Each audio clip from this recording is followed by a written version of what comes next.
Salam sejahtera disampaikan kepada segenap pendengar dimanapun Anda berada. Kiranya saudara-saudara semua berada dalam keadaan sehat dan dalam pemeliharaan Tuhan senantiasa. Renungan kali ini mengangkat tema makanan haram halal tanda tanya. Bacaan terambil dari Imamat 3 ayat 17 dan 1 Timotius 4 ayat 4 dan 5. Saudara-saudara yang kekasih dalam Kristus, pernahkah Anda mendengar pertanyaan tentang makanan haram dan halal? Di dalam berbagai agama dan kepercayaan, ada banyak peraturan yang mengatur tentang apa yang boleh dan apa yang tidak boleh dimakan. Bahkan dalam kehidupan sehari-hari, kita sering mendengar tentang konsep makanan haram dan halal. Lalu bagaimana pandangan Alkitab mengenai hal ini? Di dalam Perjanjian Lama kita menemukan peraturan yang jelas mengenai makanan yang dianggap tidak layak, seperti yang tertulis dalam Imamat 3 ayat 17, di mana bangsa Israel dilarang untuk memakan lemak dan darah dari korban mereka. Namun apakah peraturan itu masih berlaku bagi kita umat Kristen yang hidup di bawah perjanjian baru? Apa yang sebenarnya dimaksudkan oleh Tuhan tentang makanan haram dan halal? Mari kita menggali pemahaman ini lebih dalam. Pandangan perjanjian lama tentang makanan haram dan halal. Imamat 3 ayat 17 adalah salah satu contoh dari hukum-hukum yang diberikan kepada bangsa Israel tentang makanan yang tidak boleh dimakan, yaitu lemak dan darah dari korban persembahan. Pada zaman itu peraturan ini sangat penting untuk menjaga kesucian umat Tuhan dan untuk menunjukkan penghormatan yang tinggi terhadap Tuhan Allah. Bangsa Israel diberikan aturan-aturan yang ketat mengenai makanan karena mereka hidup di bawah hukum Allah yang lebih menekankan pada kesucian ritual dan pemisahan dari bangsa-bangsa lain yang tidak mengenal Tuhan Allah. Allah memerintahkan mereka untuk tidak memakan lemak atau darah karena itu adalah bagian yang dianggap kudus dan hanya untuk Tuhan. Pertanyaannya sekarang, apakah aturan ini berlaku bagi kita hari ini? Pandangan perjanjian baru tentang makanan halal dan haram. Di dalam perjanjian baru, Yesus mengajarkan pemahaman yang berbeda tentang makanan.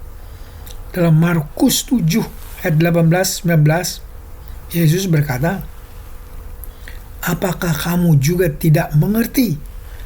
Tidak ada sesuatu pun yang dari luar yang masuk ke dalam diri manusia yang dapat menajiskannya. Tetapi apa yang keluar dari diri manusia, itulah yang menajiskannya." Yesus menekankan bahwa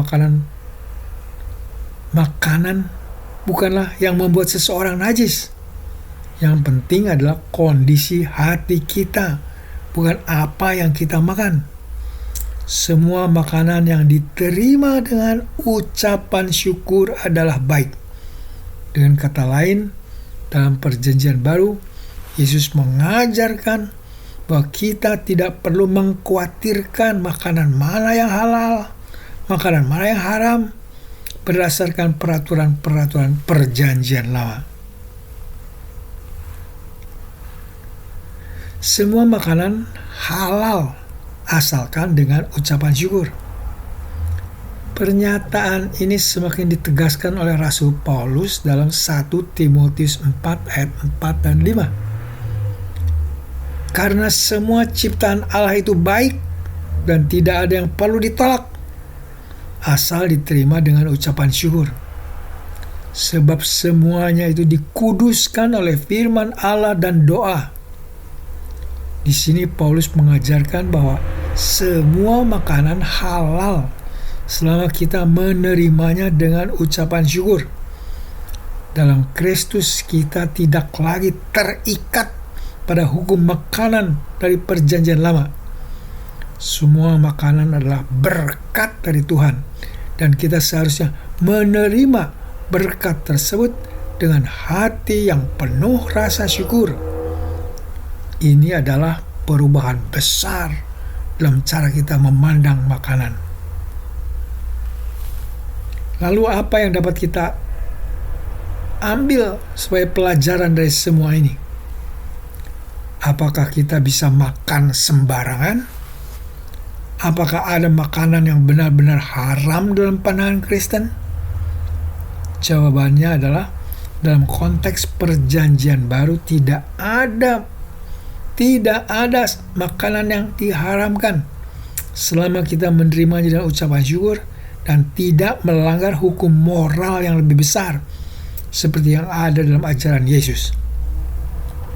Namun kita juga harus menyadari bahwa dalam budaya dan agama lain seperti dalam Islam dan Yahudi masih ada hukum makanan tertentu yang harus dihormati.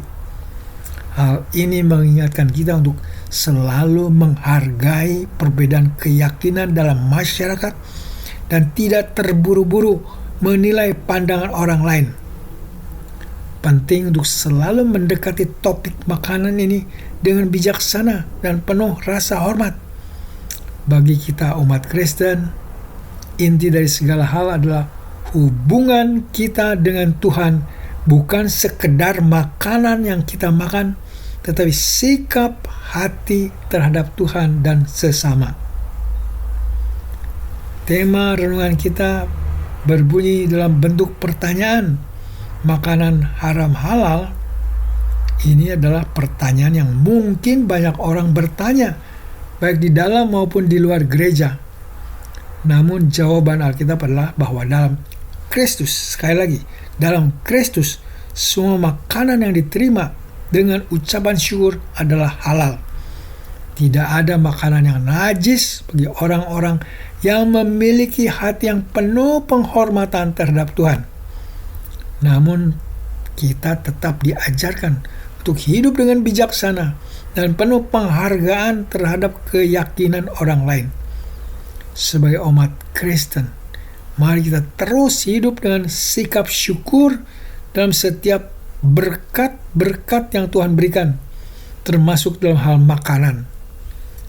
Makanan apapun yang kita makan, mari kita ingat untuk selalu berterima kasih kepada Tuhan, karena segala sesuatu yang kita terima adalah anugerah daripadanya. Mari kita berdoa sebagai respon terhadap pemberitaan firman kali ini. Tuhan Yesus, kami berterima kasih atas pengajaran-Mu. Pengajaran yang mengajarkan kami bahwa segala ciptaan-Mu itu baik dan tidak ada yang perlu ditolak jika kami menerima dengan ucapan syukur. Ya Allah Bapa, dalam kesempatan ini hamba-Mu juga mau berdoa untuk saudara-saudara pendengar yang sedang sakit atau dalam pencobaan. Kiranya Bapa berbelas kasihan kepada mereka dan memberikan kesembuhan kepada yang sakit dan kemenangan bagi yang dalam pencobaan. Ya Bapa yang Maha Kuasa, kiranya Engkau mau mengabulkan doa kami, karena kami memohon dan memintanya di dalam nama Tuhan kami Yesus Kristus, Tuhan Juru Selamat kami yang hidup. Amin.